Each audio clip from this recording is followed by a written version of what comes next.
चंद्रयान-3 की ऐतिहासिक सफलता के बाद अब भारत की स्पेस एजेंसी इसरो का डंका पूरी दुनिया में बज रहा है, क्योंकि चंद्रयान-3 की सॉफ्ट लैंडिंग के बाद एक बार फिर से इसरो इतिहास रचने की तैयारी में जुटा है। अब इसरो अपने अगले चंद्र मिशन की तैयारी कर रहा है। चंद्रमा पर भारत के इस अगले मिशन का नाम चंद्रयान-4 है। इस मिशन की सबसे बड़ी खासियत यह है कि इसे एक बार में नहीं बल्कि 2 बार में लॉन्च किया जाएगा।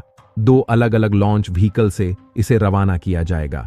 और सबसे खास बात यह है कि चंद्रयान-4 केवल चंद्रमा पर लैंड ही नहीं करेगा, बल्कि उसकी सतह में पानी की खोज भी करेगा और मिट्टी पत्थर लेकर वापस पृथ्वी पर लौटेगा। चंद्रयान-4 की बनावट चंद्रयान-3 से अलग होगी।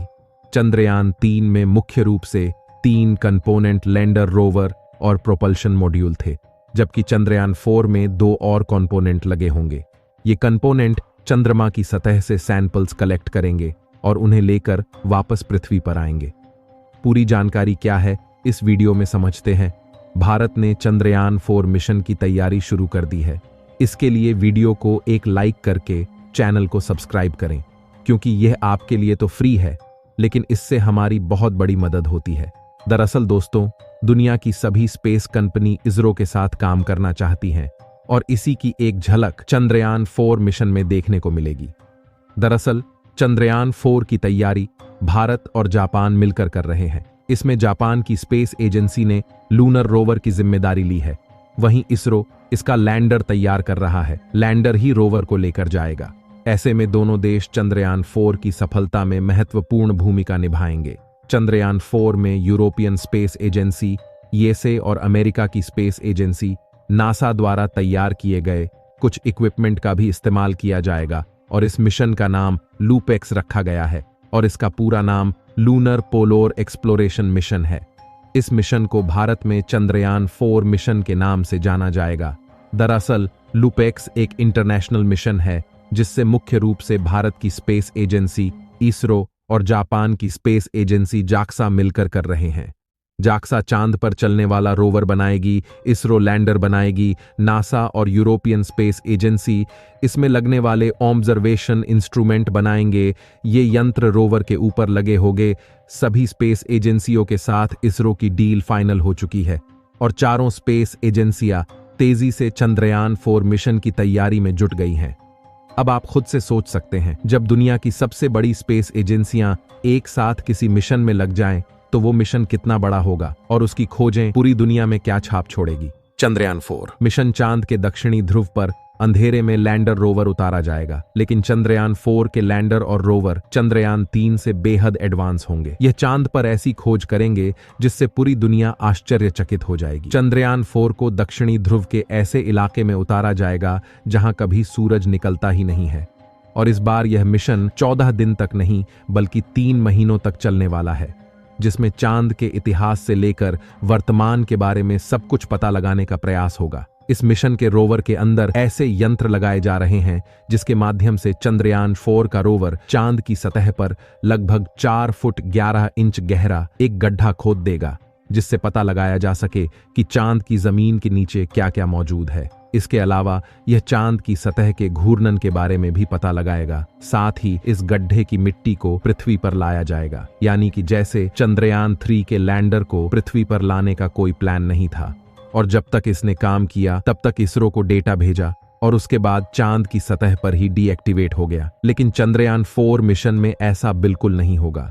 चंद्रयान-4 मिशन चंद्रयान-3 मिशन से काफी ज्यादा एडवांस होने वाला है। लैंडर अपना प्रयोग करने के बाद चांद की सतह से वापस उड़ेगा और पृथ्वी पर वापस आएगा। इसकी एक झलक हमें चंद्रयान-3 में भी देखने को मिली थी, जब इसरो ने चांद की सतह से लैंडर को उड़ाया और उसकी जगह को बदलकर दूसरी जगह लैंड कराया। दरअसल यह प्रयोग चंद्रयान-4 मिशन के लिए किया गया था, यानी इस बार चंद्रयान-4 चांद पर जाएगा भी और वहां से बहुत सारे सैंपल लेकर वापस पृथ्वी पर आएगा भी। चंद्रयान-4 मिशन का लैंडर इसरो को बनाना है, इसलिए इसरो ने यह प्रयोग किया था, और चंद्रयान-4 का रोवर जो जापान की एजेंसी जैक्सा बना रही है, यह भी बहुत ही एडवांस होगा। यह चांद पर 4 फीट गहरा गड्ढा खोदने के साथ साथ चांद की रातों में भी काम करने के लिए बनाया जा रहा है। जैसा कि आपको पता होगा, चंद्रयान-3 मिशन चांद के दक्षिणी ध्रुव पर नहीं बल्कि दक्षिणी ध्रुव के सबसे करीब 600 किलोमीटर दूर एक ही स्थान पर उतरा था और इसकी सबसे बड़ी वजह थी रोवर और लैंडर का सूर्य की रोशनी से काम करना। जबकि जापान के द्वारा चंद्रयान 4 मिशन के रोवर को इस प्रकार डिजाइन किया जा रहा है कि यह आसानी से सूर्य की रोशनी के बिना भी वर्क कर सके। इसके लिए रडार के अंदर परमाणु ऊर्जा या फिर पोलोनियम का उपयोग किया जाएगा। इसलिए इस बार चंद्रयान 4 की लैंडिंग चांद के दक्षिणी ध्रुव के पास नहीं, बल्कि खूब अंधेरे वाले दक्षिणी ध्रुव पर होगी। जैसे कि चंद्रयान 4 का रोवर चांद की सतह पर 4 फीट 11 इंच गड्ढा खोदेगा। गड्ढा खोदने से पहले रोवर चांद की मिट्टी पर पानी की खोज करेगा और इस कार्य को करने के लिए रोवर लेजर तकनीक का उपयोग करेगा। लेजर को जब सतह के अंदर पानी की मौजूदगी दिखाई देगी, तब वह लेजर के द्वारा मिट्टी के सैंपल लेगा। उसके बाद वह अपने अंदर लगे एक इक्विपमेंट में मिट्टी को डालकर उस मिट्टी की जांच करेगा और इससे यह पता चलेगा कि चांद की जमीन में पानी मौजूद है या नहीं। इसके साथ ही चंद्रयान 4 मिशन के रोवर में ग्राउंड पेनिट्रेटिंग रडार का उपयोग किया जाएगा, जिससे यह चांद की सतह पर बिना गड्ढा खोदे 1.5 मीटर अंदर तक यह पता लगा लेगा कि चांद की मिट्टी में कौन कौन से एलिमेंट मौजूद है।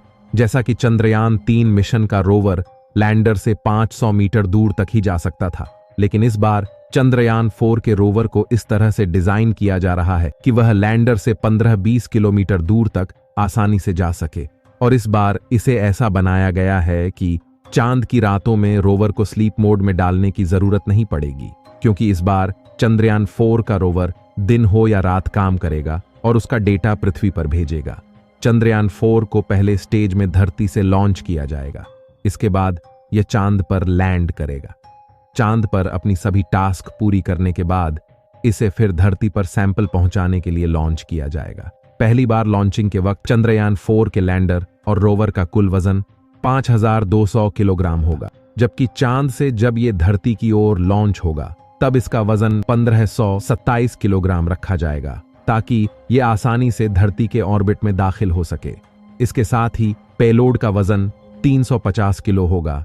लुपेक्स मिशन यानी कि चंद्रयान 4 के मिशन को लेकर चारों देश भारत, जापान, अमेरिका और यूरोप के साइंटिस्ट काफी तेजी से काम करने में जुटे हुए हैं।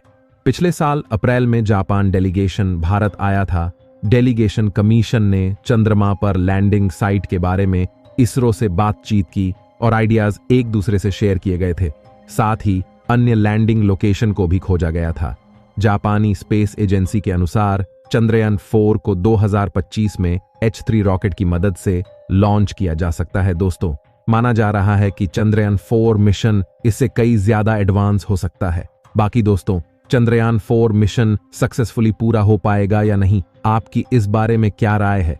कमेंट के माध्यम से बताएं। और भारत की स्पेस एजेंसी इसरो लुपैक्स मिशन में अहम भूमिका निभा रही है। इसके लिए वीडियो को एक लाइक करें और अपने मित्रों तक शेयर जरूर करें, ताकि उन्हें भी यह जानकारी मिल सके।